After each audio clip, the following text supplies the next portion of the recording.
Hello, everyone. Welcome to the 33rd episode of By the Drip.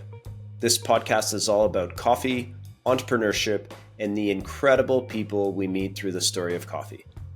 And today, we're thrilled to have none other than the 2024 World Barista Champion, Mikael Jasin, on the show.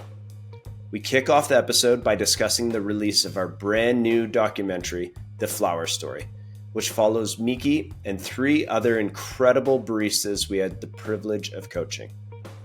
Miki shares his thoughts on seeing the documentary, reliving those emotional moments, and what it means to share his journey with the world.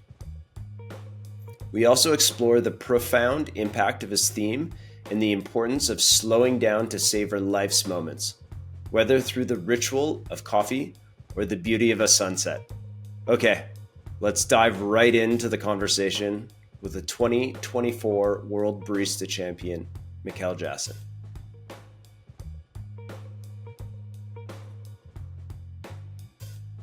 Was there a scene in the documentary that you, forgot about, or you remembered it differently than what was recorded, or? Yeah, man, I cried. I w- it Oh, was wow. it was like 8 a.m., right, in like Jakarta time, and then I was like sort of working out while I was watching it, and then there was a scene where I think finals announcement, and then Cole, you were saying, oh, Miki came, he cried, and then I remembered the emotion. I sort of forgot it, like I remember coming to you, and then I cried, but.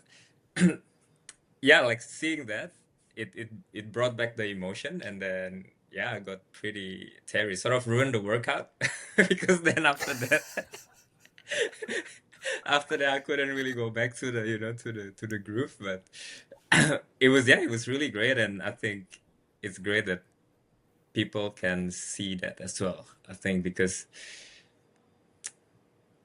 everyone heard about the mindfulness thing, but also maybe not everyone realize, or not a lot of people realize, that it's actually stuff that's happening in real life, right? It's not just something that we talk about on stage, but it's something that 15 minutes is just the sort of short story version of the 2.5 3 years that I had. So yeah, it was definitely really moving, and hopefully people can relate to that as well.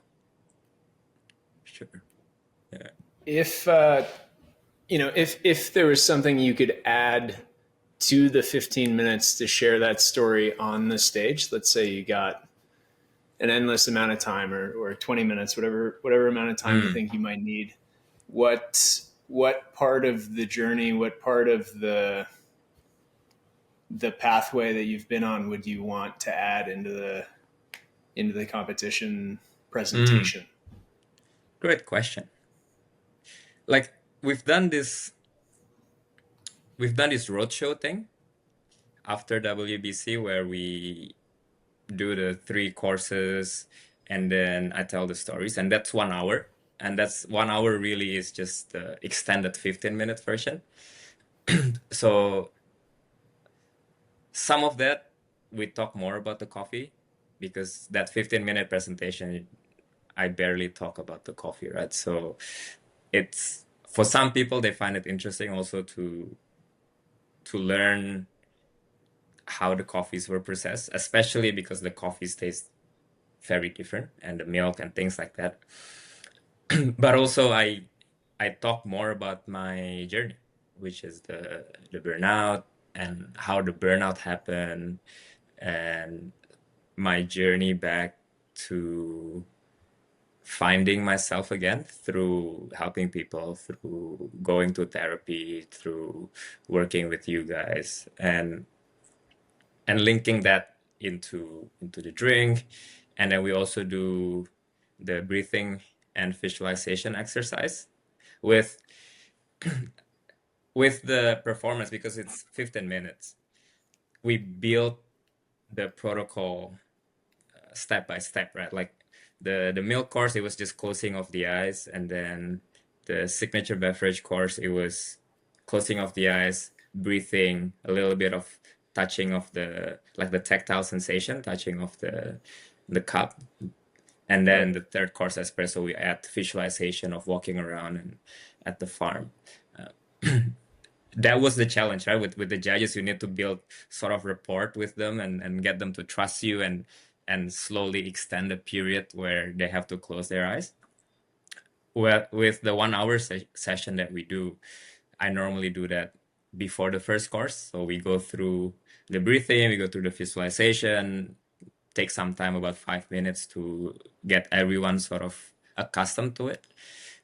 So yeah, that's normally what I do in the longer version. And I think people really benefit from that. And some people are used to the idea already. Either they meditate on by themselves, or they've gone to therapy as well, or they are religious. So some people are used to, some people are really not used to doing that, so they feel very weird about closing their eyes and trying to visualize. I know some people are just, it is very difficult for them to visualize. So yeah, it's been great to, I think you mentioned it in the documentary, Dave, like I'm going to all these places and talking to these people about my journey and mindfulness, and I see that it helped a lot of people, because then they realize that they can do this not just to drink coffee, but also in their life. So it's been a really great experience so far. Do you remember maybe a month, 2 months before WBC, we talked about, the comfort level of you presenting this, and then you likely having to go on this journey. Yeah. Should you win, to be, I don't know, your coffee guru, like you're in a way, meditation you're like guy, right? this Yeah. spiritual coffee guru that we didn't necessarily know we needed, but we're so grateful to have. How has that been received by people? Yeah. Very interesting point, because we did have that, or I personally had that doubt, right? Like, oh, if we win, then we'll have to talk about this for 18 months, right? Right. Brewing the same coffee, which are there, those are great coffees, but also mainly talking about, I think it's different when you do it only 3 times at WBC and it's a one-way thing, versus doing it in front of 50 people, sometimes 40 people, sometimes small groups. But you have to be vulnerable almost every day, right? And initially, I felt like after I won, initially, I felt the first few sessions, I felt it was a bit difficult to just do this with 8 strangers, because normally the sessions are either 8, or if it's multiple sessions, then 8 times 4, or if it's a big session, 50 people, 50 people who you don't really know. I also brought it up to my therapist, and then I was like, oh, this is difficult, but then I guess we're sort of ready for it. We knew it was coming, and me doing that on stage is very similar feeling. The more challenging part was guiding everyone to do the guided meditation, the 50 people, because I'm not, a trained or a certified meditation instructor. So there was Not a yet. lot of, yeah, well, maybe, yeah, not yet. Maybe now I have to get certified. There were a lot of insecurities for sure. In the beginning, I used to just play a guided meditation or non-sleep deep rest video, like this Andrew Huberman 20 minutes version of it, because I was quite insecure. And then I talked to my therapist, and she was like, it's fine, because then if it comes from within you, and you also do it, and when I do this, I'm also doing it with them, then it comes from a more genuine place. If you're projecting calm energy, then people will also be calm. And yeah, I think it's been really great. There were multiple times where people opened their eyes and they cried, and they shared with me that it was a very either calming or very life-changing sort of experience, because they've never done that, and then they do it, and then the emotions just rush through their heads, right? Because Oh wow. yeah, when we do this, it's always like, oh, you gotta imagine either peaceful place or happy memory with friends and family, and I think a lot of people just don't take enough time to do that, and then coffee people travel a lot or they work overseas and they haven't seen their family or friends for a while, and just thinking about them make them sort of release those emotions. So yeah, it's been very, for me myself, it's been very enriching as well to be able to share that with people, and to see everyone so receptive about it. So yeah, it's great. If we go back a bit before winning competition, what are some things that you would do? You got meditation, mindfulness. I think you got a few more things in your arsenal of things you use to help you, I guess, train or become calm. And maybe you could talk a little bit about. Yeah, the thing that I've been doing since 2018 maybe is this thing called directive affirmation. I don't know if I told you guys about this. Oh, I'm sure I've shown it to you guys. It's that thing that I wrote on my phone, or I used to write this thing on a sticky note, and I stick it on bathroom mirror, office table, just places that I visit, and every time I see it, I read it and I say it out loud. But basically, it's this tool. It's a mindset tool that I came across in a book called With Winning in Mind by Lenny Basham. And Lenny Basham, it was a Olympic gold medalist for archery, and then he's trained many Olympians, mainly archers. And basically, it's a 4 to 5 sentences note to yourself that you say over and over again to affirm your goal or your mindset into the competition. So I think I posted this after I won, but if people missed it, it's basically the first the first part is the date of that actual event. So for me, it was 4th of May 2024. That was the final round. And then the second part is your goal. So I wrote, I am the World Barista Champion in Busan 2024. And then after that, the second part is your incentive of reaching that goal.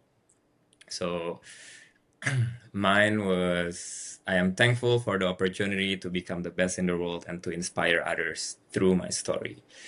That incentive change every year, obviously, depending on your goal, and for me, depending on which year I'm competing. And then the next part is, what is the next part? The next part is basically your sort of commitment to yourself on how to achieve that goal. So for me, the big part was I am allowing others to help me, and I am grateful for them. Because as a competitor before, I never really allowed other people to help me in a meaningful way. Meaning I used to think that if, I'm the only person who can do everything the best, right? Like either from making the coffee, making the ingredients, doing the trolley, listening to feedback. Before Busan, I was a bit more closed off. And then one of the goals for Busan was to allow help from others, and be grateful for the help. So that's one part. And then the other part was just, I'm gonna eat healthy, I'm gonna train every day, even no matter how busy I am, and I'm going to allow enough sleep. That was another goal as well, to sleep more. Because I used to sleep 4 hours. For Busan, I slept 8 hours, or tried to sleep for 8 hours. And then the last part is to repeat your goal. So say again, I am the World Barista Champion. and then that's it. So mine is about 6 sentences long, and that's because the promise to myself is, I think, 2 or 3 sentences, and it's a bit specific. And then you just try to read that whenever you come across the sticky note, or if you have it on your phone, just do it a couple of times a day, and that will help you be on a certain mindset every day. And for competition, before I call my time, you see me close my eyes, I rehearse the first 2 sentences. So I am the World Barista Champion in Busan 2024, and I am grateful for the opportunity to become the best in the world at what I do and inspire others through my story while I do a breathing, and then I open my eyes and then I call time. That's how I sort of go into the what do you call it? The zone, the flow The state. zone, the flow state. Yeah, yeah, yeah. That's how I do Have it. you used that technique on other goals in your life? Yeah, losing weight or stopping myself from shopping. I love to shop, and actually for That's a new shirt, isn't it? I think that's a no, new this is shirt. pretty old. Actually, for 2024 season, like the competition season, I do this thing called voluntary discomfort, right? You basically abstaining yourself from something to put you in the zone.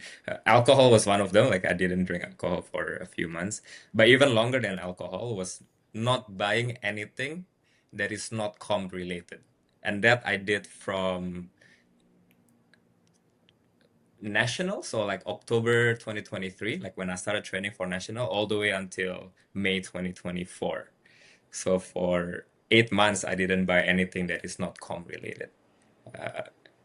Yeah, so there was a thing. That's pretty good. Yeah, but then I did buy a lot of stupid things for comps to scratch the itch. Uh, yeah, No, it's such a good way to help your mind connect to the actions, and a reminder too that what you're trying to achieve, and not just the end goal, because we can become so fixated on that. So it's yeah, and that makes you realize that it's a day-to-day thing, right? Like you cannot just expect to perform on the day if you don't perform in the days following that competition, right? You have to show up to training, and even when you do show up to training, you got to be effective in your training. You got to do things a certain way so that your training helps you in the competition day, right? I think a lot of people ask me how to stop being nervous on stage, and other than breathing technique and everything, but also it comes with confidence in your training, right? Like if you're confident that your training has been great and you put enough time and you've proven to yourself that in training you can do that latte art. In training you don't shake when you pour that milk. Then on stage you most likely wouldn't shake, or you can pour that latte art and things like that. Do you what is the term you use for the practice you just ran us through? Directive affirmation. Directive affirmation. How do you Yeah. distinguish directive affirmation from manifestation? Hmm. And do you believe in that practice, or is that a whole different category? For sure. So I do, I guess I do both, right? I do the directive affirmation, and that's mainly me closing my eyes and rehearsing the lines and putting meaning into every single word. But then I guess to me manifestation is a bit more related to visualization. So with that I visualize my goal, meaning I I visualize getting my name called last, and then Boram will give me the trophy. I would receive the trophy with my left hand, and then I would give him a hug, and then after that I will point to the crowd and things like that, and make it as detailed and as personal as you can. And and the idea of that is that manifest or you make yourself believe that you you are that person, you are that world champion, you are that person who have won. And I find that when I do that, it gives me the confidence, and it also I don't know the term, but it's sort of, you feel like you've done it and you feel like you deserve that gift, or you deserve that goal that you've been working for a long time. Because I think a lot of the times competitors, they always feel like they haven't done enough, or there's a lot of insecurity, or other people are better than me and things like that. But you need to be ready to receive that gift from the universe as well, right? So I think manifesting that help you prepare yourself for when the moment comes. And on the final day, I feel like, because I've done that in my head many times, I feel like I just need to go and do the things, and I will get that outcome. Definitely really helpful for the confidence. And then the thing that I switched for Busan was that I used to do this in a third person point of view. So I used to see another Miki receiving all this trophy and winning and things like that. But then after talking to my therapist, to chefs, she suggested to do this in first person. Because then if you do it in third person, it's still another you, right? It's not you. Whereas if you do it in Right. first person, then it feels more real, and it feels like you can actually achieve that, rather than trying to imagine a better version of you, which to me was a really good switch. Yeah. Fascinating. Super fascinating. Okay, I got another one for you. I want to zoom in on you described you had a challenge with having other people support you. hmm And that was a breakthrough in this particular competition season, was, I suppose, allowing others to participate and allowing others to be there to support you in a more complete capacity. Super fascinated to hear why the fear of having others support you, Yeah. and what was it that led to the breakthrough to see the value in having other people contribute at a greater level. I think two things. One is well, they're both ego, I guess, but one is more the ego and the feeling that you as the competitor, especially, I'm I'm pretty experienced, right? Like by Busan, I've been competing for 9 years. That no one else understand this performance, or no one else, like, this competition doesn't mean as much to the people around me compared to myself. Therefore, only I can prepare this ingredient. Only I can understand how to write the script. Only I understand what I'm trying to say. So that took me a while to realize that the people around me want to help me because they want to help me, because they're great people, and they expect nothing in return. And that took a while for me to realize. But also the second part is, I think, when you try to allow others to help you, that also means you have to open yourself to feedback, right? A lot of the times people ask for help, and then or this is also my personal experience, right? Like, a lot of times I ask people for help, but then I the moment I heard something that is not to my expectation, and a lot of the time that's the hard feedback, right? The moment you hear that hard feedback, you just close yourself off, and you don't want to hear about it.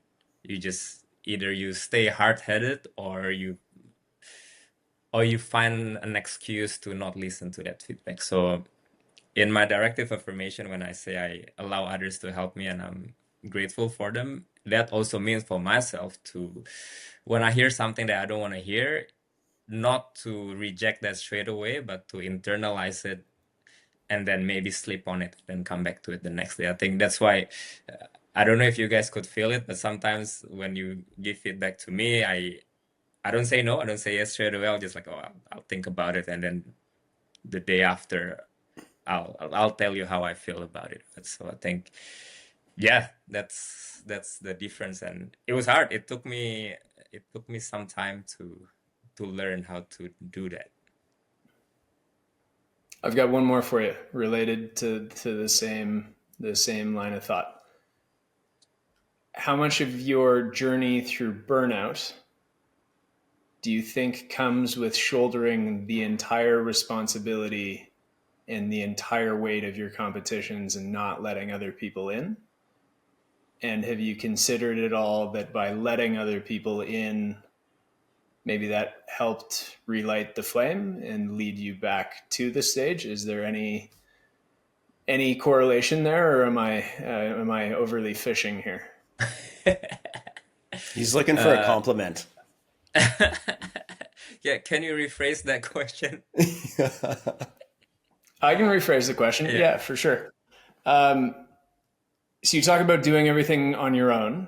Mhm. And this year, one of the breakthroughs is allowing others to support. Yeah.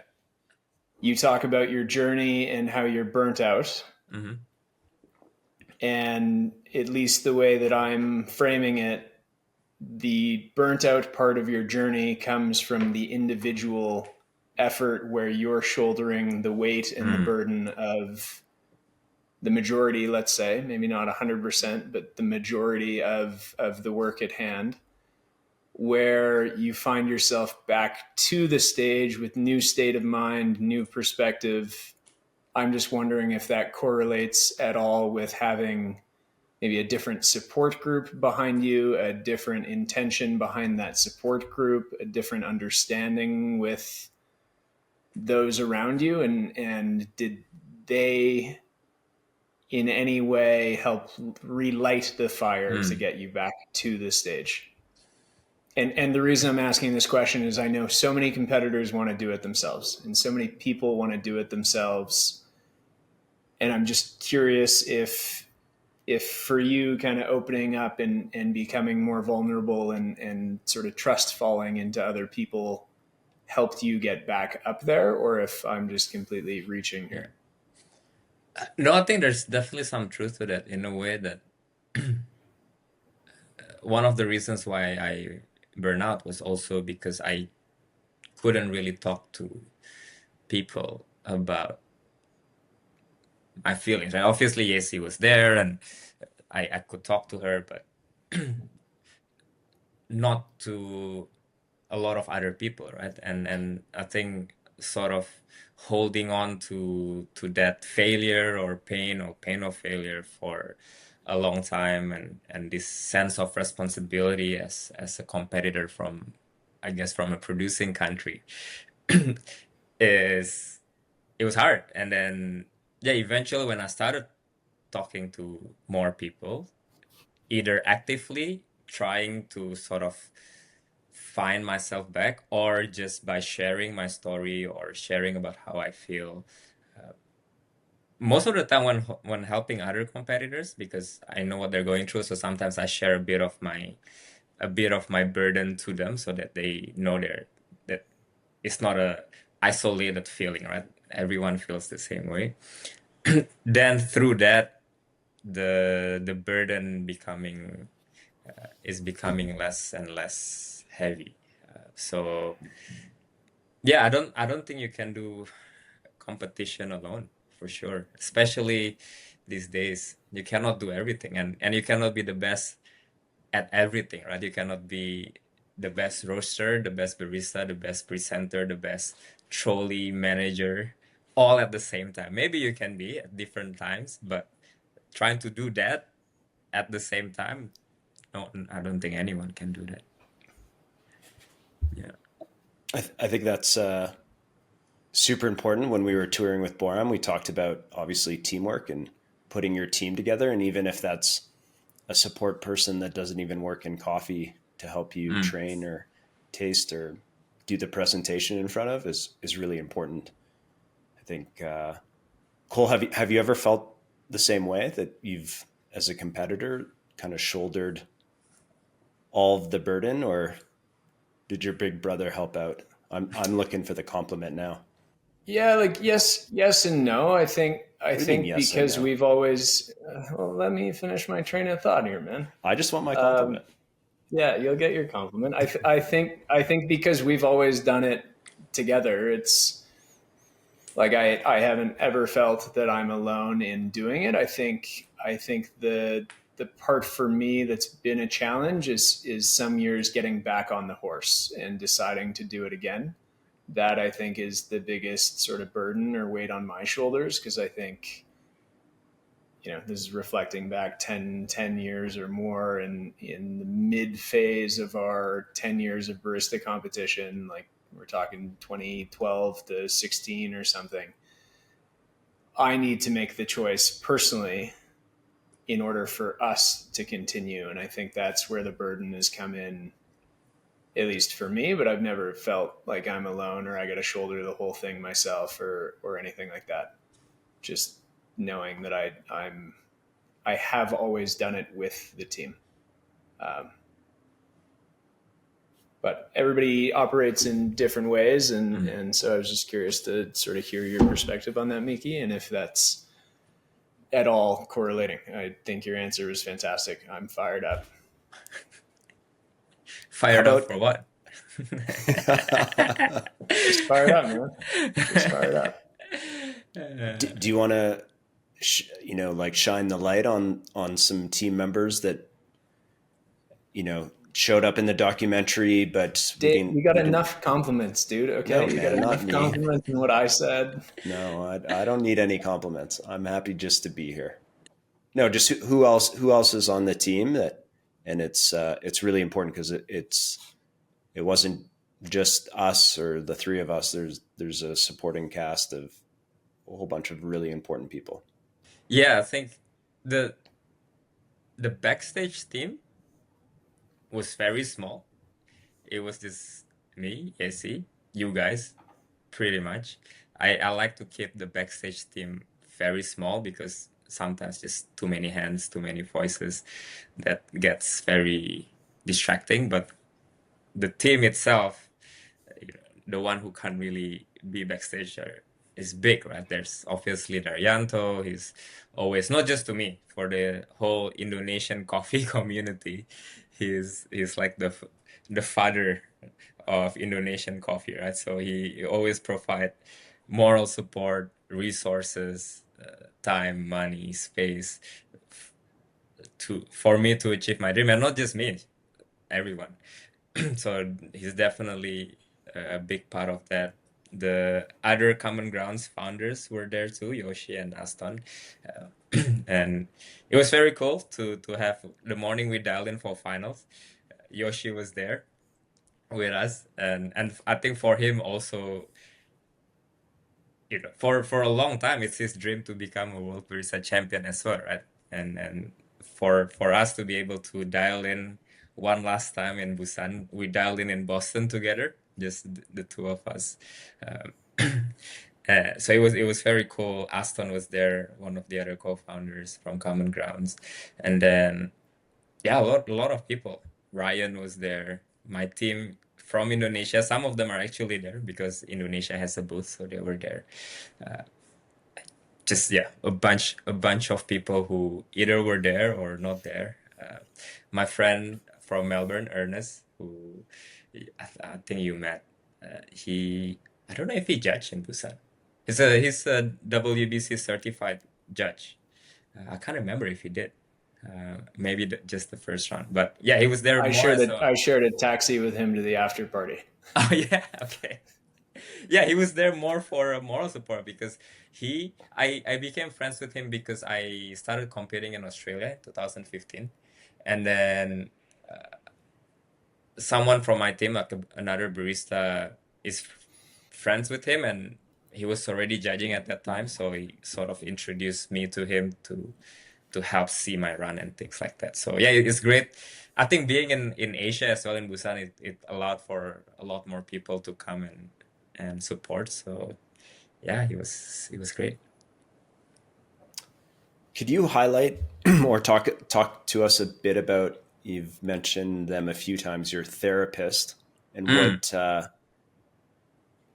how did you go down that road? What was like the turning point for you to say, hey, I want to talk to someone, and see Yeah. that as something, not as like, oh, I'm not a good person, or I have problems, but Yeah. to help yourself, and yeah, if you could Yeah. talk to us about Well, that. I had a degree in psychology, right, for my bachelor's degree. So the idea of going to see a psychologist is not foreign to me.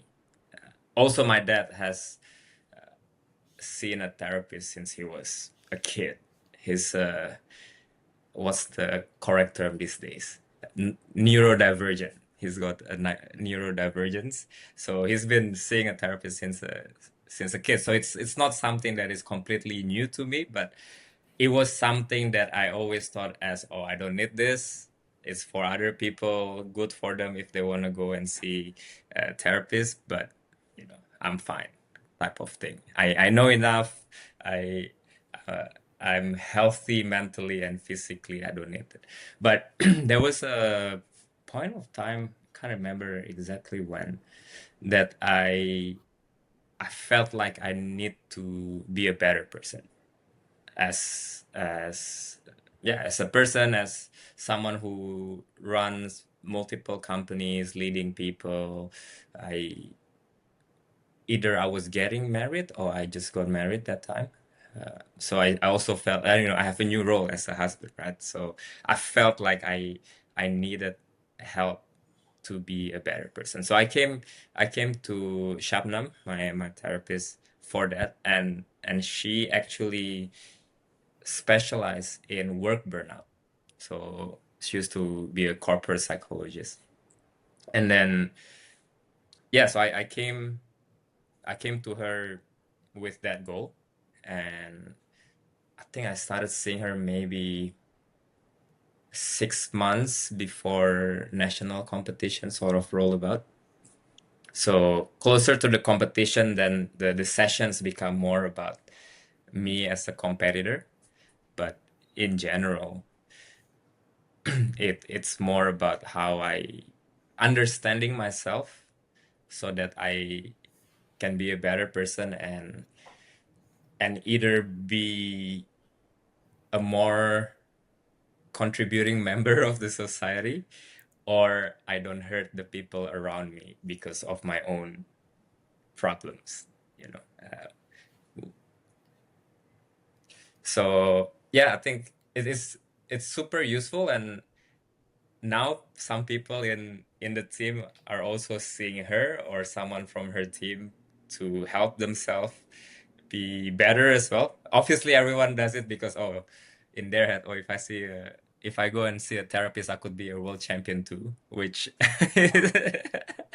which may be true, but there's a little bit of I'm sure there's a little bit of hidden motive there, because they see me do it and then like, oh, maybe I should do it too, and I can be a world champion. But it's great to see, and all of these guys are men, and it's great to see that in our society, especially in Asian society, there's still some stigma about men going to see a therapist, right? So it's great to see that people have started doing this as well, and have a goal of not just becoming a better competitor, but becoming a better person themselves. So yeah. Is there an example that you could maybe give listeners or people watching, even if it's something very simple, that she helped you work through, or give Mhm. you more clarity on, that just would be a good example for them if they're thinking about seeing someone to go talk to, or Yeah. what goes on? Yeah. A few things actually. The first is definitely the breathing technique, and then trying to center yourself, because the modality that she has is this thing called internal family system, which you can Google that up yourself. But basically, you have to sort of look within, and before looking within, we always do this breathing technique to sort of just calm yourself down and be more grounded and centered. And basically what we did in WBC is that first part, right? It's just to breathe in, breathe out, be in touch with yourself. So that's definitely the simplest, the most sort of real application. And then the second one, I don't know if I told you guys about this, but I was having a mental block, like a writer's sort of block, a week before you guys came to Indo to train. And then I was just talking to her about this sort of creative block that I had. I couldn't really think beyond that detachment thing that we were talking about. And she helped me realize that the reason why I had that creative block was because I was trying to find a message that was bigger than myself and also bigger than my message in WBC Milan about working with the entire coffee community, farming community, things like that, being an agent of change, right? And to be fair, it is hard to find a message that is bigger than that, and it's okay to not have a message that is bigger than that. So she helped me realize that I actually had to start looking within again and then look after myself first and figure out what I really want, which was to become the world champion, before I can start looking for message that is bigger than myself. So yeah, just talking to someone who can sort of help you find yourself without any judgment, because I mean therapy is a safe space, right? Like you go there, you don't get judged, you don't, and that word doesn't go out, so you don't have to worry about maybe saying what you really feel or what you really think. And yeah, so for me it took me a while to realize that, oh, it's okay to have my own goal. I don't have to always think about the bigger sort of picture or the bigger goal. I can start with myself first before going big. So yeah, hopefully that helps. Is this something you share about in the sessions that you're doing, like the group sessions? You're Yeah, talking about that's why the it's 4 hours, intricacies man. of therapy. My like like all these like champions have our master class, right? Um, Yeah, Mine is always 4 hours, sometimes a bit longer, and the 2 hours I talk about the mental aspect to training. Sort of an hour and a half to 2 hours is about coffee recipes and how I make my milk and stuff, but a big chunk of that is how to approach competition and life through this sort of mental programming. Yeah. and of the people coming to your sessions, what percentage of them do you think are leaving and actually seeking support in a psychologist or therapy type of manner? Do you think it would be a pretty significant component? Obviously, you don't know the number. Yeah, I don't know. I I know that people every now and then come up to me and say that it's very useful for them in applying that to life rather than just as a coffee competitor, because in most of these sessions maybe only 30% max that who are competitors. The 70% are just people who like coffee, right? So Right. so I think hopefully at least it sort of open up their mind about going and seek help, if Right. they even if they don't need to, like sometimes you might not know that you need help, right, until you start talking, and then you start discovering, I don't know, traumas from the past or something that you've been struggling with, but you don't want to acknowledge it, right? So yeah, hopefully it would at least start the conversation, and then if they feel like they need to, they'll go and find people.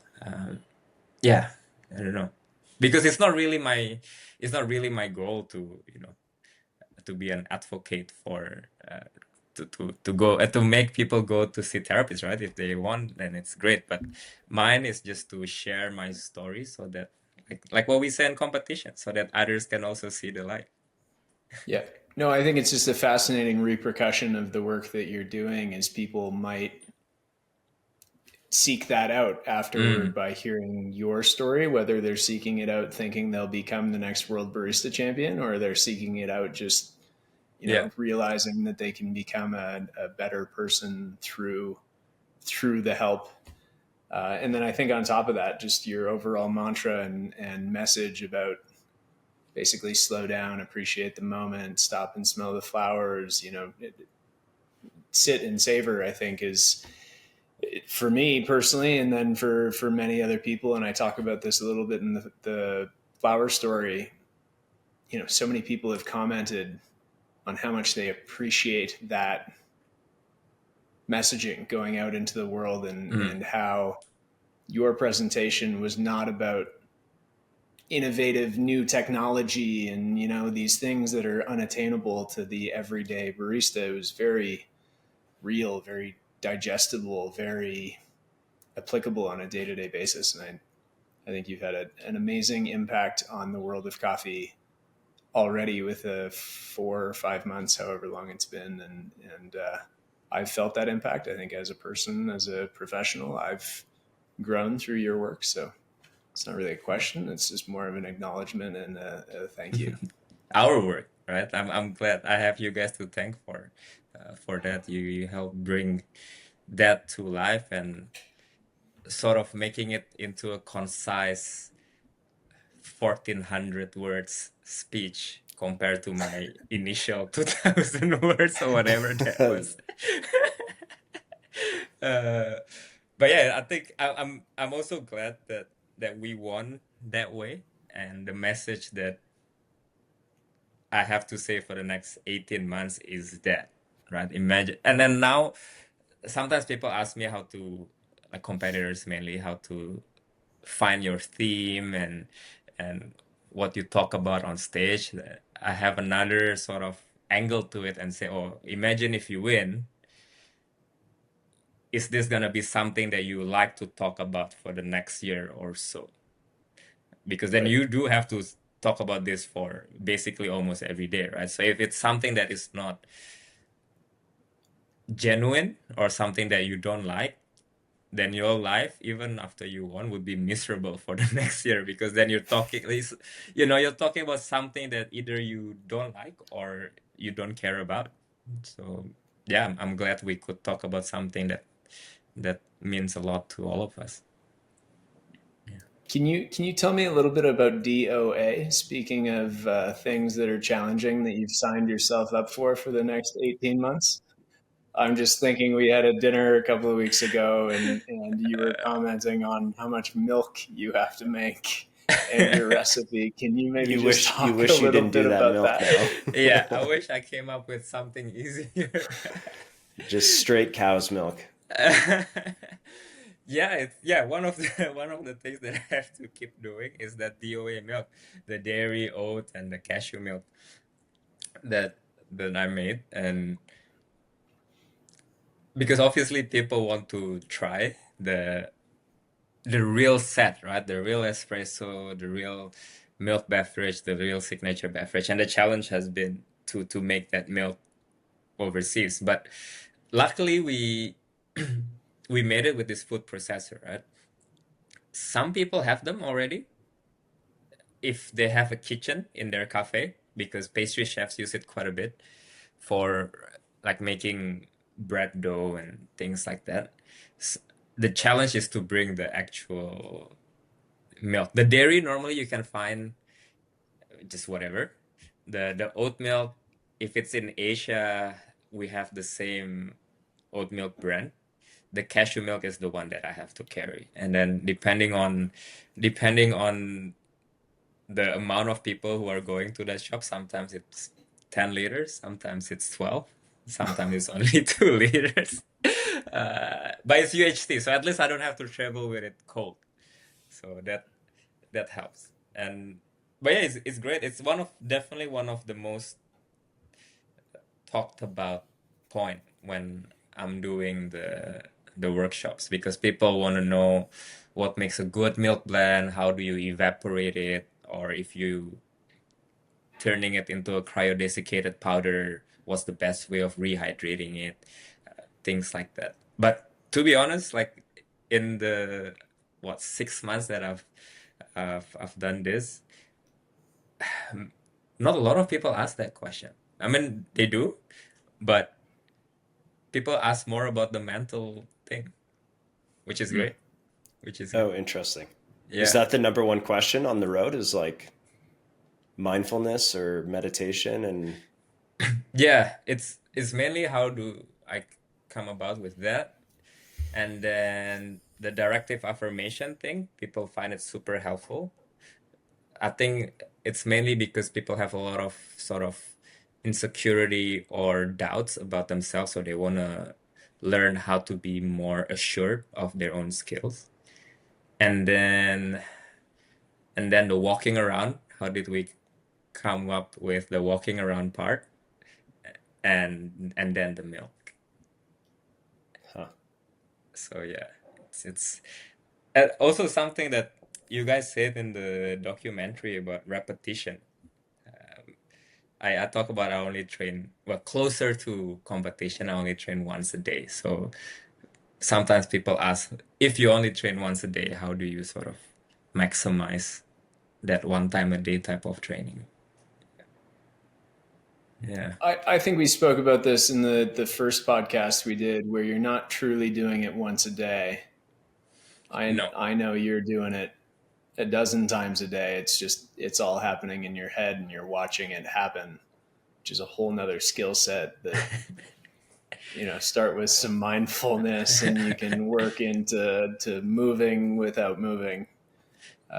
Yeah, for sure. That took me a while to learn as well, like to just do it in your head. But if you go look up online, there's a lot of information about combining visualization and actual training in sports. And you cannot just use one or the other. You have to use both.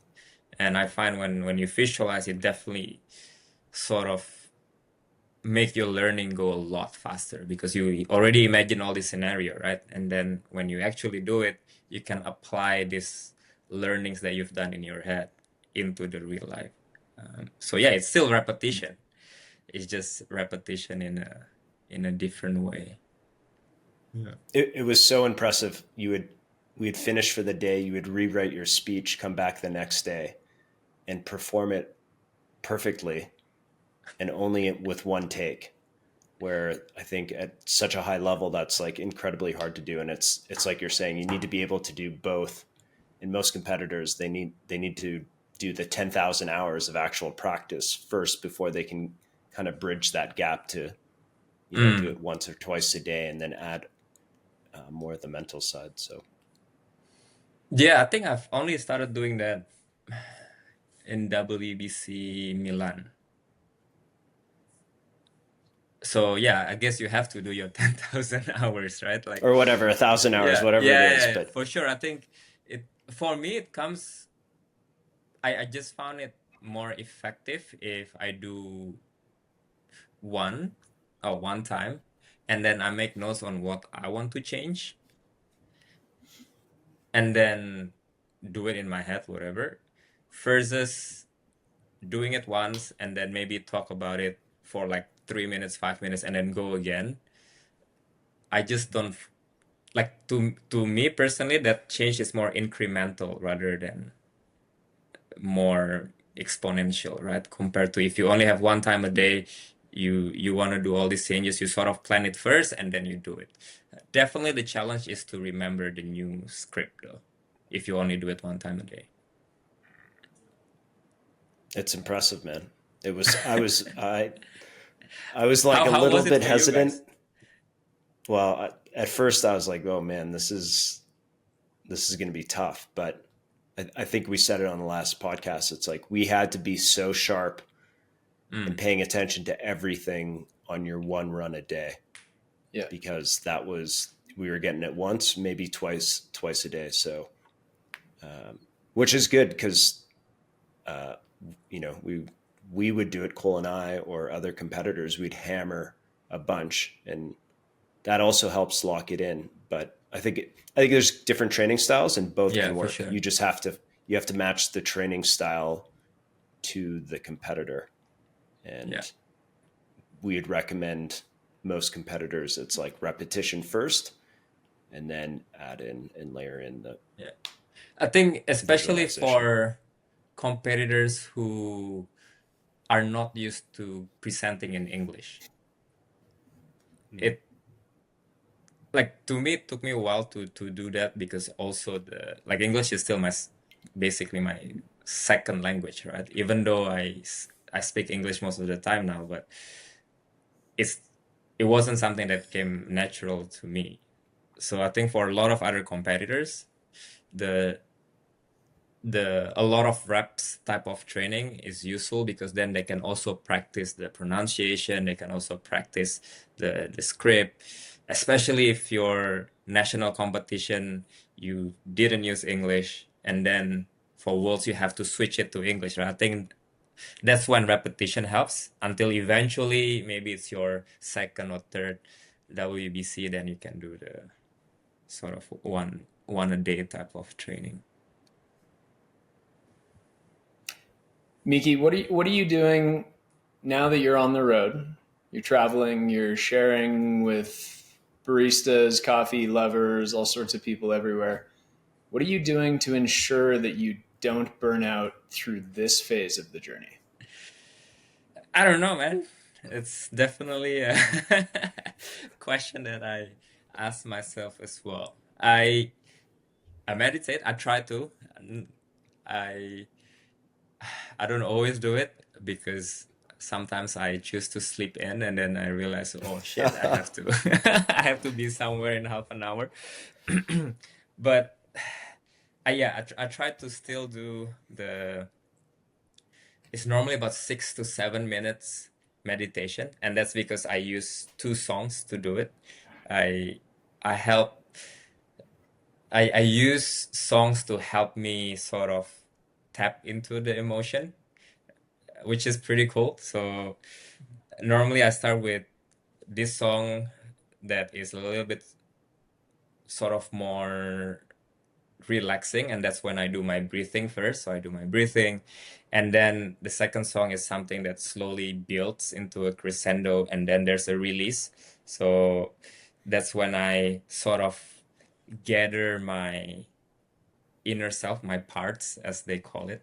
So the part that might be anxious, the part that might be a little bit too excited, kind of like, inside out, you have joy, you have sadness, you have embarrassment. Like I sort of hang out with these guys, and then I go what I call for a run. So I go for a run with these guys, just hanging out and running around. And then as the music hits, and then there's a crescendo, and then it's sort of released, that's when I sort of just also release any tension in my body. And I try to do that, and that's normally 6 to 7 minutes. So I really don't have an excuse to miss it, but every now and then I miss it. And then the second and harder thing is to stay on top of my exercise. It's very hard when you travel. You know how it is. You always going out for dinners and then drinks, and then in the morning you feel like shit. And then, but trying to stay committed to that is very. I feel like very important, but definitely hard to stay committed to it. Yeah. How do you guys do it?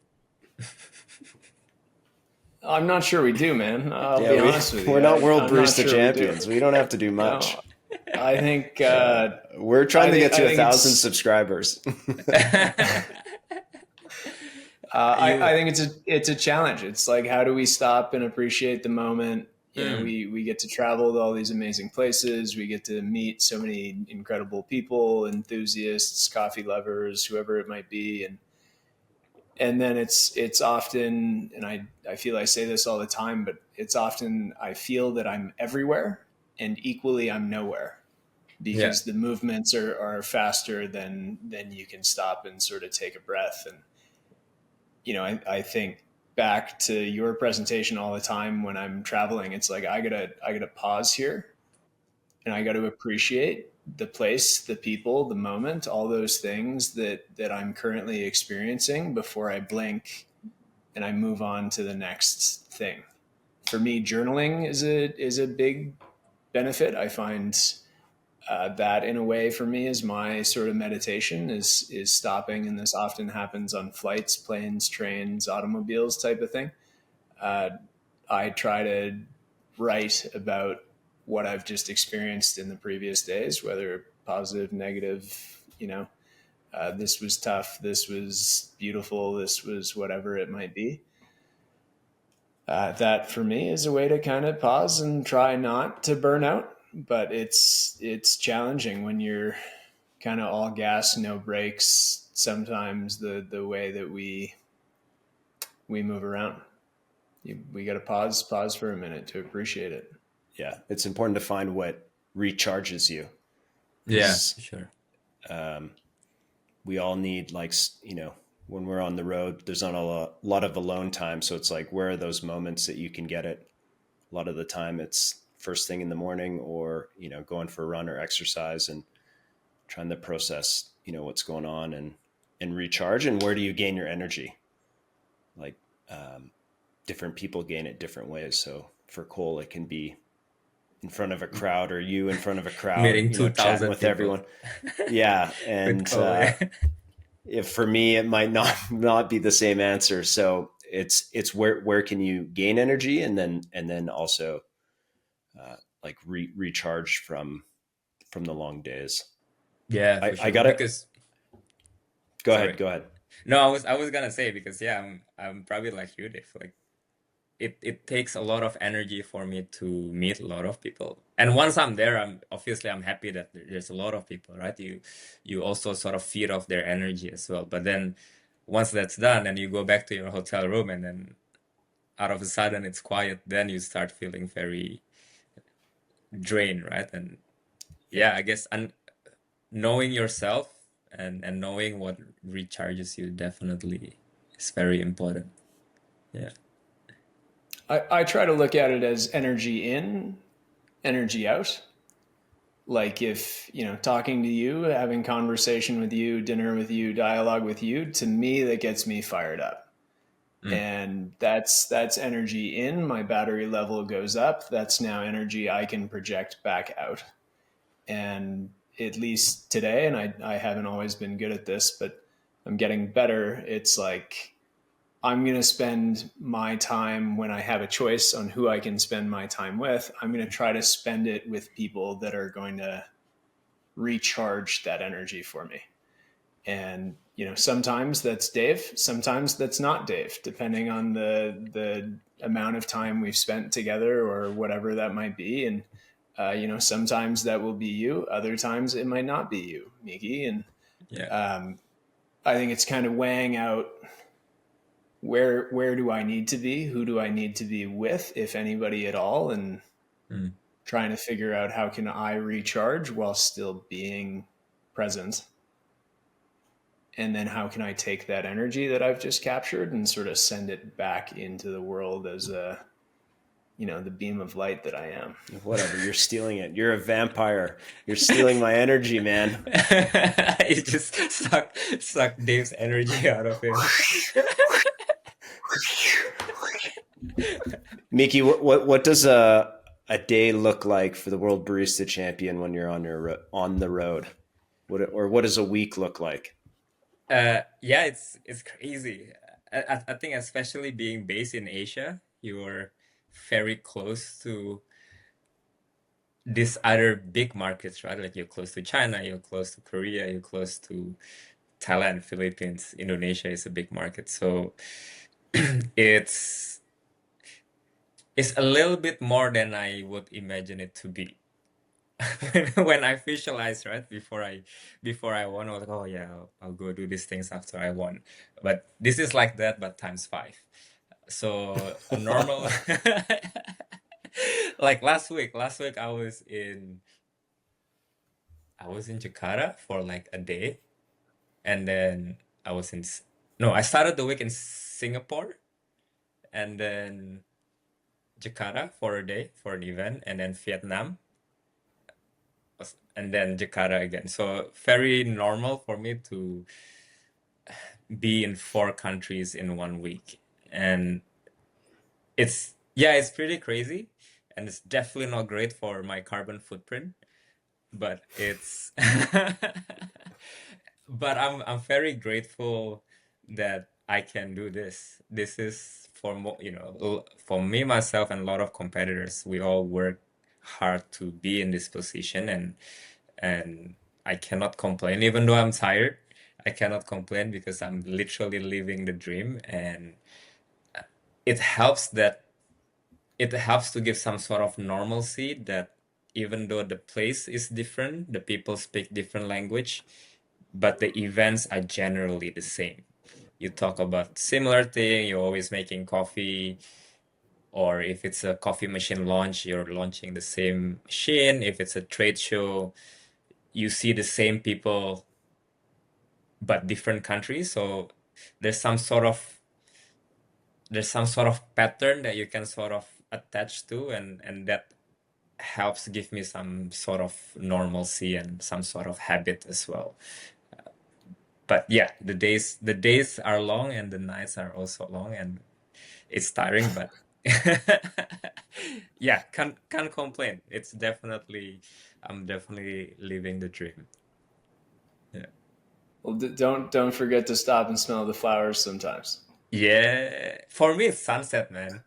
It's I don't always see flowers, but every time I see a sunset, I try to really just stop for, sometimes I only have 30 seconds. Sometimes I have a few minutes and just stop and see that. And Whoop says I have 4% extra recovery score if I watch a sunset. So that's big. Wow, 4% is big. that is big. Yeah. So every time I see a sunset, that's the highlight of the day. You can come to Calgary. You can vacation here. We won't make you make coffee. You can go to the mountains, just relax. Sounds great. Sounds great. That's another thing. I think taking time to actually stop and literally smell the flowers. Sometimes it's difficult, right? Because the FOMO is real.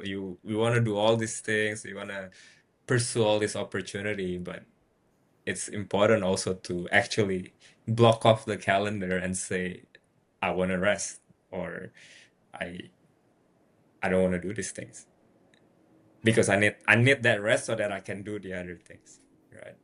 Yeah, yeah, Yeah, 100%. yeah. Miki, conscious of time here, brother. We like to run these around an hour. We're right over that. Is there anything that you want to cover that we haven't talked about?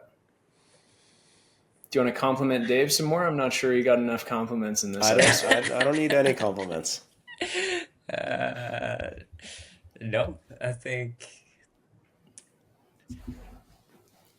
yeah, I don't know. It's been great to share this with people, and hopefully when people see the documentary, I think the documentary really helps people to see what happens behind the scene as well. Not just the 15 minutes that you can find on YouTube, but also the emotions surrounding it. And hopefully that inspires people to chase their own or make their own flower story as well, right? Like live that. Yeah. Miki, thanks for taking the time, man, and thanks for doing the work that you're doing, sharing your personal journey and sharing with the community, the greater good of everything that you've put into to being who you are today. Appreciate it. It's had an impact on me, and can't wait to see what you continue to do. Thank you. Pleasure. Okay, appreciate it, buddy.